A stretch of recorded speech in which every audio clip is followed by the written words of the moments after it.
Hello students, today we're going to do level 5, we're going to make this beautiful pencil and we'll understand the effect of intersecting shapes with others. So we can produce some new segments that we don't want or that we would love to have, and for example is this one. So we can see it's a fusion between a cylinder and a hexagonal prism. As you can see, it has that effect that the sharpener is giving to the pencil. It seems easy, so it seems a very simple shape. It's a pencil that you may have in your pencil case, but it's actually very difficult to understand how to make. So it'll take us a good 10-15 minutes, and especially here at the bottom we have an effect of scaling. So it's the same shape but getting narrower and narrower. So how are we going to do that? Same as always, I'm going to do it on the right side, but feel free to use the orientation that I really love, which is red axis, horizontal in front of you. Good way to revise if you remember how to use your orbit tool and your hand tool. That's it. Perfect.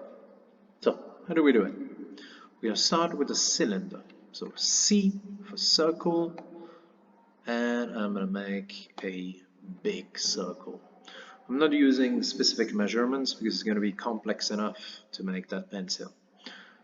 We can push that circle up. Okay. If it's too wide, remember, feel free to use a narrower circle and then push it up. Doesn't really matter, otherwise you can just zoom out or zoom in depending on the size of your pencil. Let's zoom on mine. You can see that the top it's getting narrower and it forms a cone, and the only way to do it is doing it the same way we've done last time, using the follow me tool. So, how do we do it? First, we need to use the line tool. L, we need to find the center. It does it automatically. So if you move your line tool, it will find the center of your circle. And what do? You draw a radius. So you try to find an end point somewhere, escape. And then now we're going to go back to the center and we're going to go up. The problem is that it seems we're going up, but no. Right now I'm telling you we're following the green axis, which is horizontal on the floor. So how do we lock it in a vertical position? If you remember class number 1 or level number 1, you play with your arrows and you lock it on the top arrow, which is the blue axis. Decide how far do you want to get, and you're going to connect that and form a triangle. Perfect. Looks more like a cutter. So how are we going to change this? We're going to select the circumference, follow me tool, and click on the face, and now we get exactly what we were doing. If you want, you can see here it's like subdivided. You can just go here, add a little segment here, and pretty much do it twice. Let me show you this.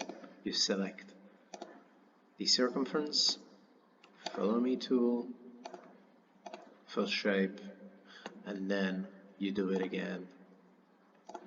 Select, oops, let me just zoom in. Oh no, I need to just go around it. You know what, let's skip this. If you have time, feel free to do it. If not, no stress. There we go. I look a little bit simpler, but doesn't matter. We can fix that after. I have my little idea. Okay, so far that looks like a very simple type of pencil. How do we make it more complex? We need to find a way to intersect this hexagonal shape with this cylindrical shape. To do that, we'll need to go at the bottom. There we go. Bottom of our shape, which is a simple circle. Perfect. Let's even zoom in. And we need to find a tool here that makes hexagonal shape. There's none of them. But there's a tool that is called polygon. That is directly hexagonal. I will show you in the future how do we transform this hexagonal tool into a triangle, into a pentagon, into whatever you want.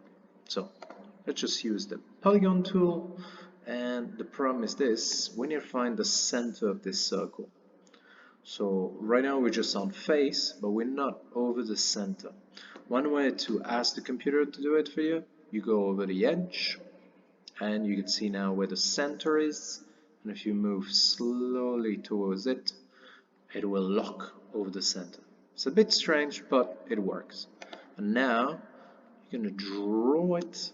You can see that when you move around, because you get a very different view, it can lock on the red axis, on the green axis. So what we're going to do together, we're going to focus on the red axis, and we're going to increase until reaching the edge of a cylinder.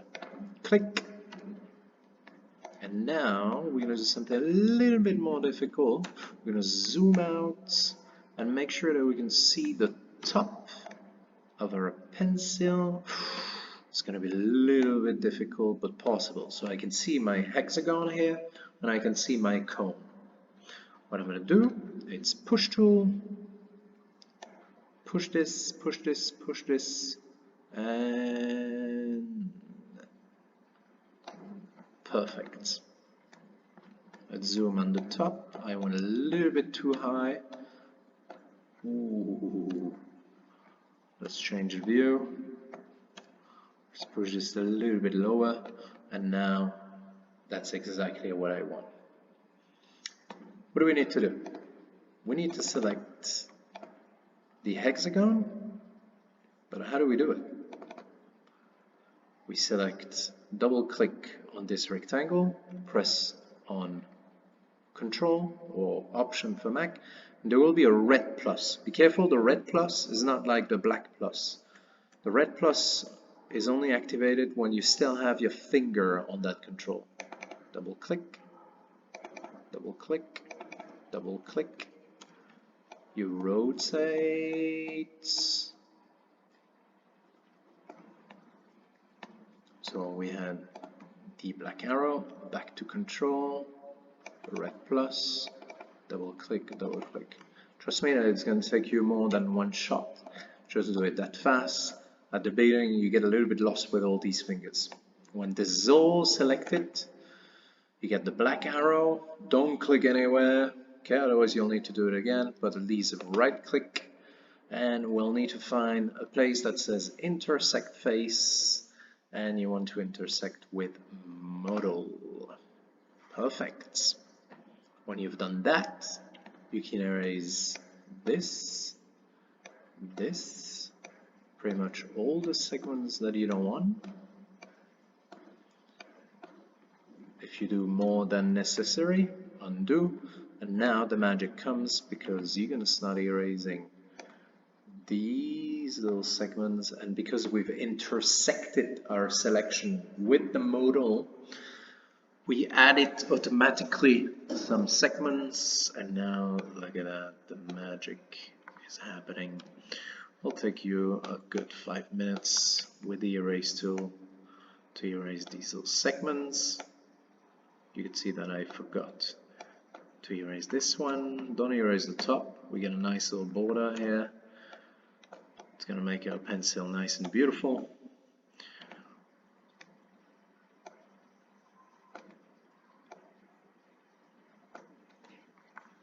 Double check that you've done all of them.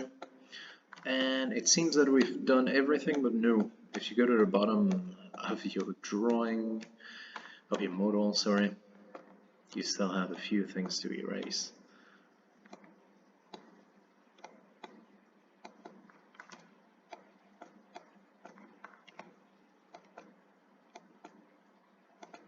I think I've done almost everything. Perfect. Okay, not bad. You can see that the color is already different. It pretty much depends if it's white or dark gray, depending if the face is up, down. It's a little bit more complex than that, but let's skip this explanation to go faster. Well, I won't brush it now, you'll brush it on your own. You can copy paste the real pencil that I had in my pencil case, but right now we're going to focus here on the bottom, and let's understand how do we do this. So when we observe our model here, it's like hexagonal prism, but we're transforming here a hexagonal prism into like a truncated pyramid. So how do we do this? How do we make this part of our pencil narrower? You can see this hexagon is narrower or smaller than the one here at the top. So how do we do that? Let's find out. First, you can see that our hexagon, because we've erased it, a few things disappeared. So line tool, and you go from one side to another, and you erase this segment, and the shape is closed. We're going to make layers, and if you remember layers, we've done it with the push tool using control. You just click once on it. It's a black plus, so it's going to stay there until you decide. And we're going to just go up, and we're going to repeat this one more time. And now I'll have the space for the white part, and I will make this narrower. How do we make it narrower? If you're not happy, by the way, you can make this longer. I feel like it's going to be more what I was looking for. You will need to select the bottom part, but I don't want the face to be selected. Okay, so I'm going to use again the red plus to just select the outside of my shape. And now I'm going to use a new tool, the scale tool, S for scale. I'm going to change the view like this. You will be able to understand the effect of it. The scale tool, it's going to make things bigger or smaller. So it will enlarge them or it will make them smaller. So how do we use it? It's made with yellow lines, yellow segments, sorry, and little green cubes. So what do you need to do? It's this. Scale tool, sorry. You need to go over one of these corners,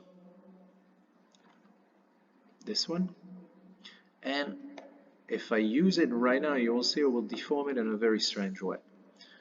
So if I want to transform or scale this or change the proportion of it compared to its center, I will need to press on Control.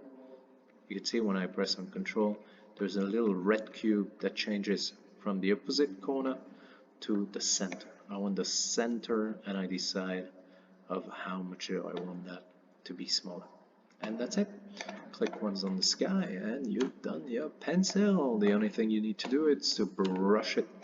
Well done.